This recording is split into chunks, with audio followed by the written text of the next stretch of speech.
ഇന്നത്തെ ആഗോള രാഷ്ട്രീയത്തിൽ മിഡിൽ ഈസ്റ്റിലെ ശക്തി സമവാക്യങ്ങളിൽ ഇറാൻ ഒരു നിർണായക സ്വാധീനമായി മാറിയിരിക്കുന്നു.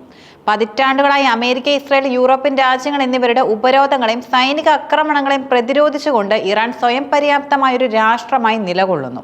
ഈയടുത്ത് ഇസ്രയേലും ഇറാനും തമ്മിൽ നടന്ന സൈനിക ഏറ്റുമുട്ടലുകൾക്ക് ശേഷം ഇറാന്റെ പരമോന്നത നേതാവായ അയത്തുള്ള അലി ഖമേനി രാജ്യത്തിന്റെ പ്രതിരോധത്തിന് ദേശീയ ഐക്യം അനിവാര്യമാണെന്ന് ആഹ്വാനം ചെയ്തതും ഈ വിഷയത്തിന്റെ പ്രാധാന്യം വർദ്ധിപ്പിക്കുന്നതാണ്.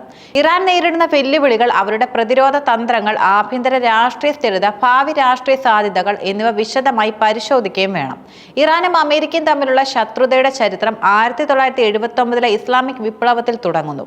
വിപ്ലവത്തിലൂടെ ഷാ മുഹമ്മദ് റസ പഹ്ലവിയെ പുറത്താക്കി അയത്തുള്ള റുഹോല ഖമേനി അധികാരത്തിലെത്തിയതോടെ ഇറാൻ ഒരു ഇസ്ലാമിക് റിപ്പബ്ലിക്കായി രൂപാന്തരപ്പെട്ടു. ഈ മാറ്റം അമേരിക്കയുടെയും മറ്റ് പാശ്ചാത്യ രാജ്യങ്ങളുടെയും മിഡിൽ ഈസ്റ്റിലെ താൽപര്യങ്ങൾക്ക് വൻ തിരിച്ചടിയായി. വിപ്ലവത്തിന് ശേഷം ടെഹ്റാനിൽ അമേരിക്കൻ എംബസി തടഞ്ഞുവെച്ച ഉദ്യോഗസ്ഥരെ ബന്ദികളാക്കിയത് ഇരു രാജ്യങ്ങളും തമ്മിലുള്ള ബന്ധം പൂർണ്ണമായും വഷളാക്കി. തുടർന്ന് അമേരിക്ക ഇറാനെതിരെ സാമ്പത്തിക ഉപരോധങ്ങളും ഏർപ്പെടുത്തി. ഈ ഉപരോധങ്ങൾ ഇറാന്റെ എണ്ണ വ്യവസായത്തെയും ബാങ്കിംഗ് മേഖലയും ലക്ഷ്യമിട്ട് രാജ്യത്തെ സാമ്പത്തികമായി തളർത്താൻ ശ്രമിച്ചു. എന്നാൽ സമ്മർദ്ദങ്ങൾ ഇറാനെ കൂടുതൽ സ്വയംപര്യാപ്തമാക്കാൻ പ്രേരിപ്പിച്ചു. ഇറാൻ ആണവായുധങ്ങൾ നിർമ്മിക്കുവാൻ ശ്രമിക്കുന്നുവെന്ന അമേരിക്കയുടെയും സഖ്യകക്ഷികളുടെയും ആരോപണങ്ങളാണ് ഇരു രാജ്യങ്ങൾക്കുമിടയിലെ സംഘർഷങ്ങളുടെ പ്രധാന കാരണം. എന്നാൽ ഇറാൻ ആ ആരോപണങ്ങളെ നിഷേധിക്കുകയും തങ്ങളുടെ ആണവ പദ്ധതി സമാധാനപരമായ ആവശ്യങ്ങൾക്ക് വേണ്ടിയുള്ളതാണെന്ന് വാദിക്കുകയും ചെയ്യുന്നു. ഈ വിഷയത്തിൽ നടന്ന ചർച്ചകളുടെ ഫലമായി 2015 joint comprehensive plan of action എന്ന പേരിൽ ഒരു ആണവ കരാറും ഒപ്പുവെച്ചു. ഇത് ഇറാനെതിരെയുള്ള ഉപരോധങ്ങൾ നീക്കുന്നതിനും വഴിയൊരുക്കി. എന്നാൽ 2018 അമേരിക്കൻ പ്രസിഡന്റ് ഡൊണാൾഡ് ട്രംപ് ഏകപക്ഷീയമായി കരാറിൽ നിന്ന് പിന്മാറിയതോടെ സ്ഥിതിഗതികൾ വീണ്ടും വഷളായി. അമേരിക്കയുടെ ഈ നീക്കത്തെ ഇസ്രയേലും സൗദി അറേബ്യയും പോലുള്ള രാജ്യങ്ങൾ പിന്തുണച്ചു. കരാറിൽ നിന്ന് പിന്മാറിയ ശേഷം അമേരിക്ക ഇറാനുമേൽ കൂടുതൽ ശക്തമായ ഉപരോധങ്ങളും ഏർപ്പെടുത്തി. ഇത് ഇറാന്റെ എണ്ണ കയറ്റുമതിയും സാമ്പത്തിക മേഖലയും തളർത്തി. ഇതിന് മറുപടിയായി ഇറാൻ യുറേനിയം സമ്പുഷ്ടീകരണത്തിന്റെ തോത് വർദ്ധിപ്പിക്കാനും തുടങ്ങി. ഇത് പാശ്ചാത്യ രാജ്യങ്ങളെ കൂടുതൽ ആശങ്കയിലാക്കുകയാണ്. സാമ്പത്തിക ഉപരോധങ്ങൾക്ക് പുറമെ ഇറാൻ സൈനികമായ ഭീഷണികളും നേരിടുന്നുണ്ട്. ഇസ്രായേൽ പലപ്പോഴും ഇറാന്റെ ആണവ സൈനിക കേന്ദ്രങ്ങൾക്കെതിരെ സൈനിക ആക്രമണങ്ങൾ നടത്തിയിട്ടുണ്ട്. ഈ വെല്ലുവിളികളെ ചെറുക്കാൻ ഇറാൻ തങ്ങളുടെ സൈനിക ശേഷി വർദ്ധിപ്പിക്കാൻ ഊന്നൽ നൽകി. ഇറാന്റെ ബാലിസ്റ്റിക് മിസൈൽ പരിപാടി വളരെ ശക്തമാണ്. ഇത് മിഡിൽ ഈസ്റ്റിൽ എവിടെയും എത്താനുള്ള ശേഷിയുള്ളതാണ്. ഇത് ഇസ്രായേലിനും അമേരിക്കൻ സൈനിക കേന്ദ്രങ്ങൾക്കും ഒരു വലിയ ഭീഷണിയുമാണ്. ഡ്രോൺ സാങ്കേതിക വിദ്യയിൽ ഇറാൻ വലിയ മുന്നേറ്റം നടത്തിയിട്ടുണ്ട്. അടുത്തിടെ നടന്ന സൈനിക ഏറ്റുമുട്ടലുകളിൽ ഇറാന്റെ ഡ്രോണുകൾ ഇസ്രായേലിന്റെയും അമേരിക്കയുടെയും വ്യോമ പ്രതിരോധ സംവിധാനങ്ങളെ തകർത്തു. ഇത് ഇറാന്റെ സൈനിക ശേഷിയുടെ ഒരു ഉദാഹരണമാണ്. ഇറാൻ ലെബനനിലെ ഹിസ്ബുള്ള, യമനിലെ ഹൂതി വിമതർ, സിറിയ, ഇറാഖ് എന്നിവിടങ്ങളിലെ വിവിധ സൈനിക ഗ്രൂപ്പുകൾ എന്നിവർക്ക് സഹായം നൽകുന്നു.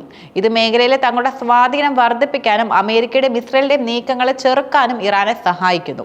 ഈ ഗ്രൂപ്പുകൾക്ക് നേരെ ഉണ്ടാകുന്ന ഏതൊരു ആക്രമണവും ഇറാനുമായുള്ള നേരിട്ടുള്ള സംഘർഷമായി മാറിയേക്കാം. ജൂണിൽ ഇസ്രായേലും അമേരിക്കയും നടത്തിയ ആക്രമണങ്ങളെ ഇറാൻ ശക്തമായി തന്നെ നേരിട്ടു.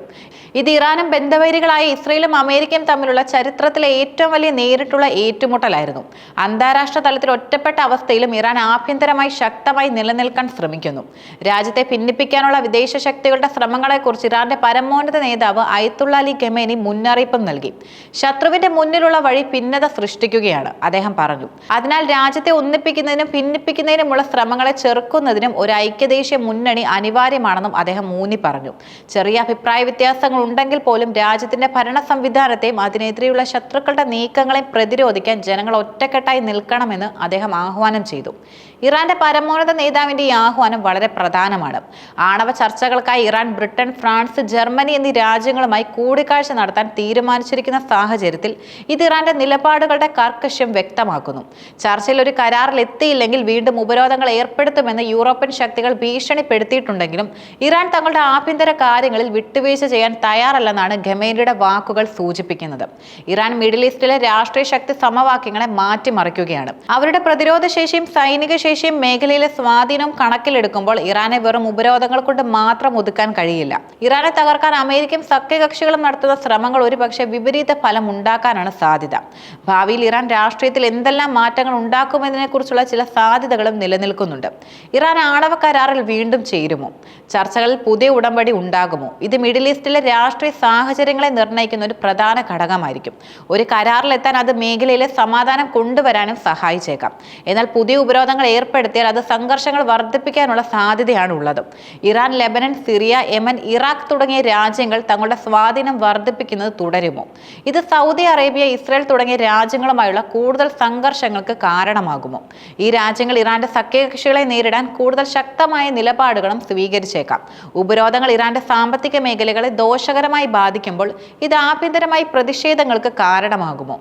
ഖമേനി ആഹ്വാനം ചെയ്ത ദേശീയ ഐക്യം നിലനിർത്താൻ ഇറാൻ ഭരണകൂടത്തിന് കഴിയുമോ? സാമ്പത്തിക പ്രതിസന്ധികൾ പലപ്പോഴും രാഷ്ട്രീയ അസ്ഥിരതയിലേക്ക് നയിച്ചേക്കാം. അമേരിക്കയുമായുള്ള ശത്രുതയുടെ പശ്ചാത്തലത്തിൽ ഇറാൻ, റഷ്യ, ചൈന തുടങ്ങിയ രാജ്യങ്ങളുമായി കൂടുതൽ അടുത്ത ബന്ധവും സ്ഥാപിച്ചേക്കാം. ഇത് പുതിയ ആഗോള രാഷ്ട്രീയ സഖ്യങ്ങൾക്ക് വഴി തുറന്നേക്കാം. ഈ സഖ്യങ്ങൾ അമേരിക്കയുടെ ആഗോള മേധാവിത്വത്തെ വെല്ലുവിളിക്കാനുള്ള സാധ്യതയുമുണ്ട്. ഇറാനെ അവഗണിച്ച മിഡിൽ ഈസ്റ്റിൽ ഒരു സമാധാനപരമായ അന്തരീക്ഷം സ്ഥാപിക്കാൻ ആർക്കും കഴിയില്ല. അവർ ഒരു സ്വതന്ത്ര രാഷ്ട്രമായി നിലനിൽക്കുകയും തങ്ങളുടെ താല്പര്യങ്ങൾ സംരക്ഷിക്കാൻ ഏതറ്റം വരെ പോകാൻ തയ്യാറാവുകയും ചെയ്യും. ഇത് മിഡിൽ ഈസ്റ്റിലെ രാഷ്ട്രീയ ഭൂപടത്തിൽ പുതിയ അധ്യായങ്ങളും തുറക്കും. ഈ പുതിയ സാഹചര്യങ്ങൾ ആഗോള രാഷ്ട്രീയത്തിലും വലിയ മാറ്റങ്ങൾക്ക് കാരണമാകും.